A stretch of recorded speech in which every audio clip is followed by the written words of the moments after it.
एक रोज दरवाजे पर 40 से 50 लोगों की दस्तक होती है।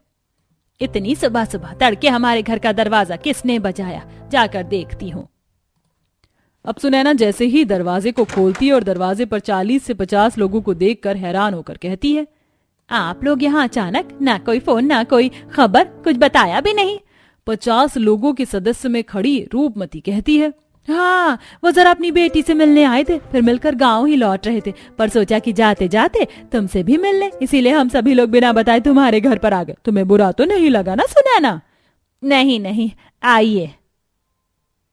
40 से 50 लोग आकर सोफे पर बैठ जाते हैं। सुनैना दीदी, हम बहुत ज्यादा थक गए, माले कुछ खाने का बना लो।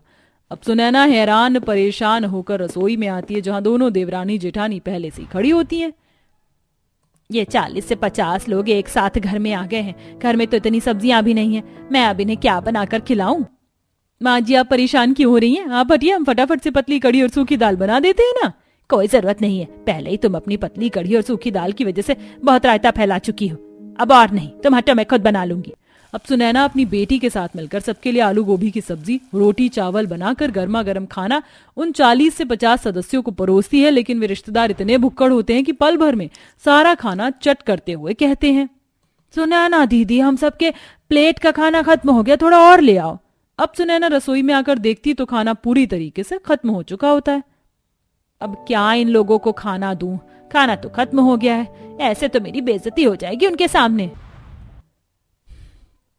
माँ जी, बस अब आप जाइए, हम उनके लिए खाना बनाकर लेकर आते हैं। अब देवरानी अपनी पतली कढ़ी में कश्मीरी लाल मिर्च, वहीं जेठानी अपनी सूखी दाल में कच्ची मिर्चियों को कुतर कर मिलाकर लेकर आती है, जिसे खाते ही 40 से 50 सदस्यों के तोते उड़ जाते हैं और उनके मुंह नाक कान सबसे धुआं निकलने लगता है।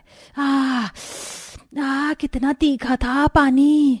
अब सभी रिश्तेदार भर भर के पानी पीते हैं। ठीक है सुनैना दीदी, हम लोग जा रहे हैं, हमारे गाँव की शाम की ट्रेन है।